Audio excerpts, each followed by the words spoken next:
En bevegelse har en retning. Hvis vi har vår mulige bevegelsesbane her, og ikke glem at vi snakker om en rettlinje bevegelse, og vårt utgangspunkt der, så kan vi definere hva positiv og hva negativ retning. Hvis vårt utgangspunkt at vi skal i den der retningen der, så kan vi si, ok, vi sier at det vår positive retning. Konsekvensen av det at det selvfølgelig finnes en negativ retning, som jo må være i retningen der.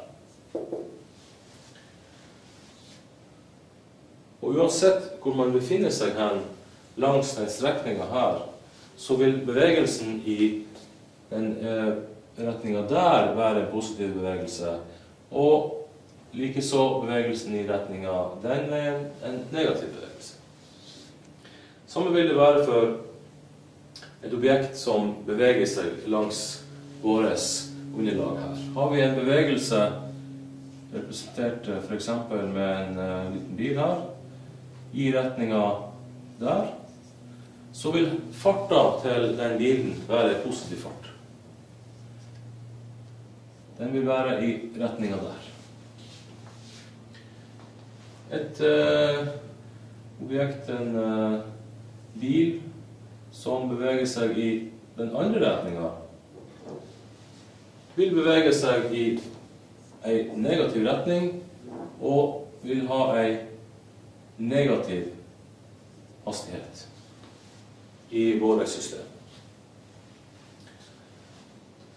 Og hvis vi har en forflytning her, så vil forflytningen i den retningen være positiv, og i den retningen være negativ.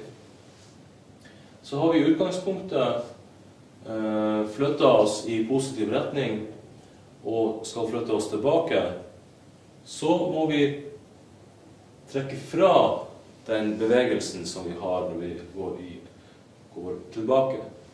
Og i sum, hvis vi går tilbake mer enn vi går frem, så vil jo vår bevegelse totalt sett være den, og vi har en negativ bevegelse totalt sett.